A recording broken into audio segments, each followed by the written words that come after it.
Hi and welcome everyone. I am Friar Tuck, and right now the economy is going through some mass layoffs, and a lot of people may not be able to pay their rent, which may make them homeless. So you may be asking yourself the question, what do I do if I'm about to be homeless or if I'm going to be homeless? How do you survive as a homeless person? Now, last night I was on All American Prepper, and we talked about this very subject. So there is plenty of information out there by me talking about this. But for those of you that just stumbled across this video and are trying to figure out what to do if you're homeless, let's go ahead and start with some basics. I'm going to presume that you are housed. You may have just lost your job, your savings may have ran out, and then a lot of different things are going south for you. And so generally before people become homeless, there is a backslide that happens. You'll end up moving in with friends or family. You'll start couch surfing. And then over time, while you're looking for a job, dealing with the depression of the layoffs and having to rely on somebody else to kind of help you make ends meet, that's demoralizing to a human being, especially if you're used to being self-sufficient, having a job, paying your bills, so on and so forth. But before all of that happens, here's some things that you should do, or at least consider doing, before you start on this backslide, because it usually takes anywhere from 1 to 2 years before you end up burning all of your bridges, and then you're out homeless and you've got no support because you burned all of those bridges. So let's help you not burn those bridges and be able to have a functional homeless experience like what I have, because I don't burn my bridges, and that was something that I learned a long time ago. Don't burn your bridges, because when you do that, and then you're out on the streets and you need something, well, those people won't be there to help you anymore because you burned those bridges. You have to come to terms that you may have to go on what a lot of people would like to consider a long camping trip, okay? But this is going to be a brutal camping trip for you in a lot of ways, because it's not like you're out in the forest and you got a camp spot in a campground. You're sleeping on a street corner, you're sleeping in a doorway, you're sleeping under a bridge, you're sleeping in a forest, you're sleeping somewhere where you think that you might be safe. Okay, so before all of this happens, one of the first things that you should consider doing, and this is a national number, it is ran by, I believe, the United Way. It is called 211. Now, what does 211 do for you? What 211 will do for you is they will give you a list of resources. So if you're like, hey, I'm about to be homeless, I need rental assistance, they will help you with rental assistance. If you say, hey, I'm about to be homeless, and I got no money, my eviction just happened, I need to find a homeless shelter. Well, they'll be able to help you find a homeless shelter. Now, there are some things that you may not be able to get through 211, such as where are all the feeding lines. Now, they'll tell you where the food banks are, but when you're homeless, cooking becomes a lot more difficult than when you're in a house. So you got to kind of think about some things along those lines. So if you're looking for food lines, one of the things that you're going to have to do is go to one of the shelters. They will have a pamphlet, a list of all the different services that are meant for the unhoused or homeless individuals. And then that will be how you find, your clothing, your showers, the different shelters, and maybe other programs. Okay, so these are some different avenues to be able to do. So you're going to use 211 to be able to find the shelter. And then once you find the shelter and you go and talk to them, because a lot of these shelters also have programs. They usually have a couple of different programs. One is a job program. Now, the system is not evolving with the changing times, because right now brick and mortar jobs are on the way out. Right now, if you're not getting involved in the digital economy, you're already behind the eight ball, and you should probably really start considering and looking at getting into the digital economy. Especially if you've lost your job, you've got a little bit of savings.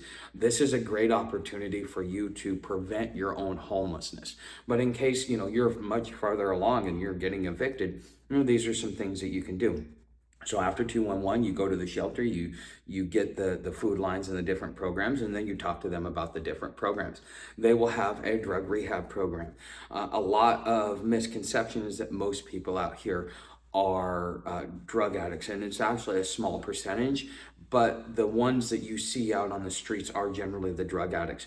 The non-drug addict people will go and spend the day at the library trying to be productive. They will go get into work programs. They will go do all kinds of different other things. Okay, and the thing is becoming homeless opens up the door for addiction in a couple of ways. One is, like, let's just use alcohol for example. What will happen is you're sitting out there, you went put in your applications, you put in 20 applications before noon. Okay, well, you got nothing else to do except for wait for dinner and be able to do something else. And so you go and you grab a beer, and you got nothing better to do, you're just trying to keep things going, so you go grab another beer and another beer and another beer. And then, because of the sluggish nature and how slow the system moves, especially when you're trying to get an interview for something that you're qualified for, it may be a drawn out process. It may take anywhere from 2 weeks to a month to get um,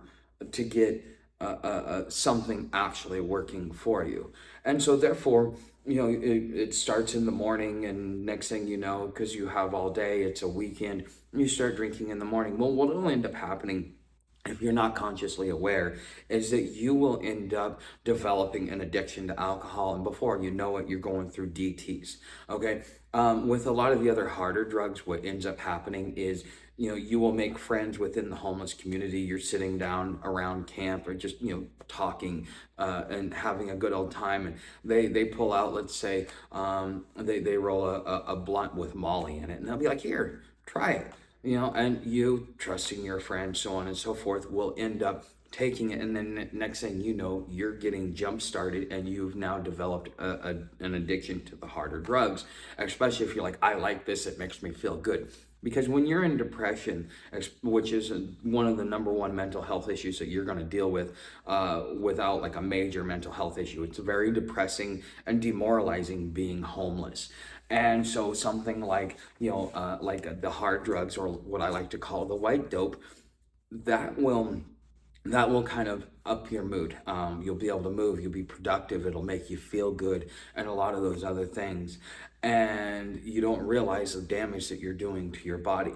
A lot of people that have major mental health issues, such as, bipolar and manic depression, generally go more towards the white dope because it's the only thing that makes them feel on top of the world instead of dealing with the depression.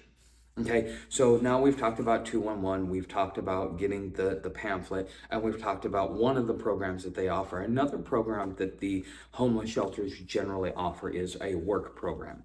Now, there are different qualifications. Some require that you do a urine test to prove that you don't have any drug addiction. Or that you have completed a rehab program, or that you are in a mental health program to be able to, do whatever it is that you need to do.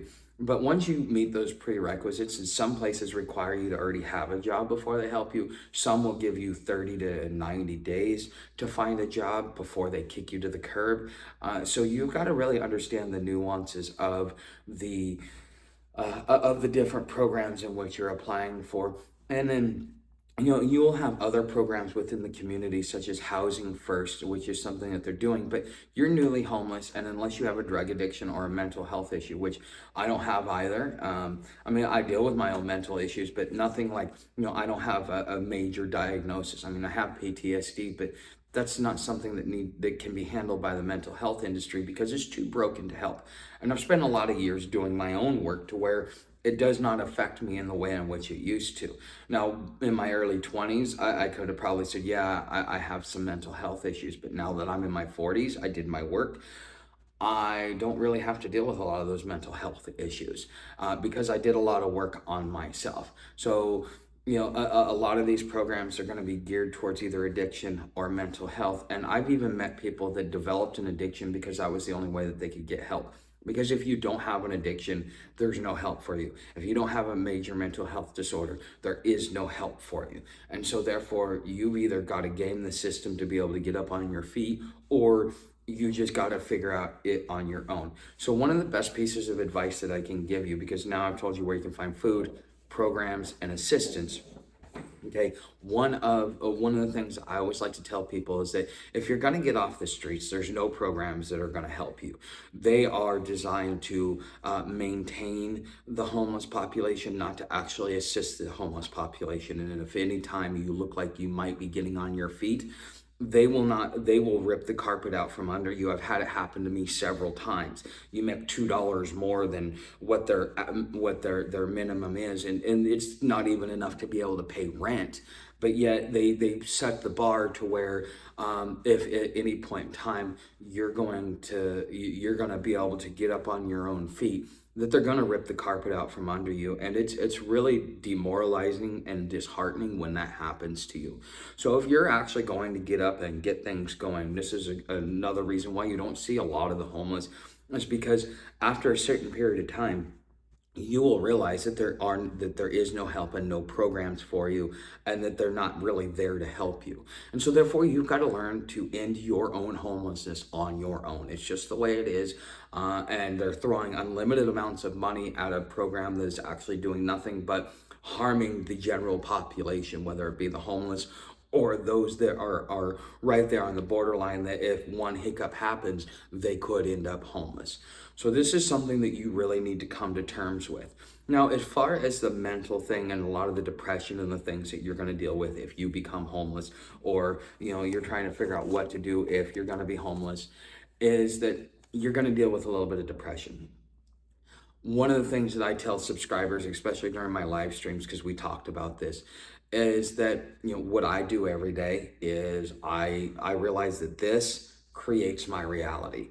So if I allow my thinking and my emotions to be able to take control, and I don't actually consciously get ahead of it, what will end up happening is that I will spiral out of control, and I will end up like most of these people that you see on the streets that are just so defunct that they can't even function, even if they were able to reintegrate into society. Okay, so this is really the biggest thing that you're going to have to consider to overcome.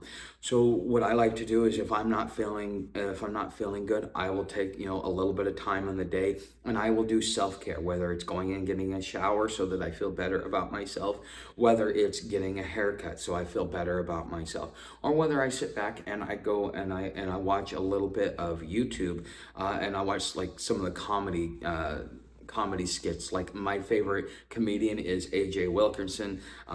He's pretty funny. You should definitely check him out. But then after watching a 30 or 45 minute special of his, I feel good. I've got my serotonin that's going into my system. The endorphins are opening up, and now I'm actually the sadness has gone away, and because of the experience, now I have a positive outlook, and that positive outlook will keep you going. Because one of the things that really baffles people is that I've been out here for almost 2 years, but I wake up every day with a smile on my face, and I'm in a positive mood, because that positive mood is going to create a positive reality. And that is the reason why I don't have to deal with a lot of the negative stuff that most people end up dealing with.